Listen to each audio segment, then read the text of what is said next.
கர்த்தருக்குள் பிரியமானவர்களே, இன்றைக்கு கர்த்தர் உங்களை ஆசீர்வதிப்பாராக.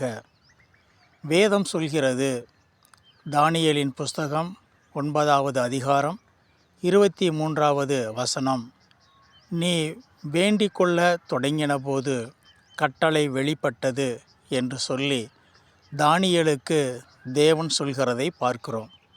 இன்றைக்கும் நம்முடைய வாழ்க்கையிலே அநேக காரியங்களுக்காக நாம் வேண்டுதல் செய்து கொண்டிருக்கிறோம்.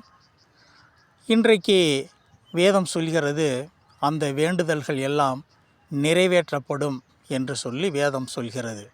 நாம் எப்பொழுது வேண்டத் தொடங்கினோமோ, ஜெபிக்கத் தொடங்கினோமோ, அப்பொழுதே அது தேவனுடைய சந்நிதியில் எட்டிற்று என்று சொல்லி வேதம் தெளிவாக சொல்கிறது. இன்றைக்கு அருமையானவர்களே, அநேக நாட்களுக்காக நாம் காத்து கொண்டிருக்கிறோம், எப்பொழுது இது நிறைவேறும் என்று சொல்லி. ஒரு காரியத்தை தேவன் தெளிவாக வெளிப்படுத்துகிறார். நீங்கள் எவ்வளவு நாட்கள் வேண்டிக் கொண்டு இருக்கிறீர்கள் என்பது முக்கியமல்ல, யாரிடம் நாம் வேண்டிக் கொண்டு இருக்கிறோம் என்பதுதான் முக்கியம்.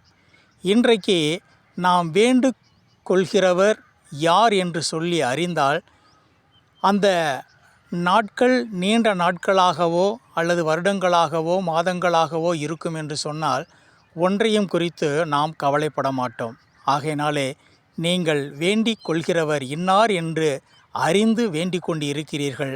நிச்சயமாக தேவன் அதை நிறைவு செய்வார். கர்த்தர் உங்களோடு கூட இருப்பாராக. ஆமேன்.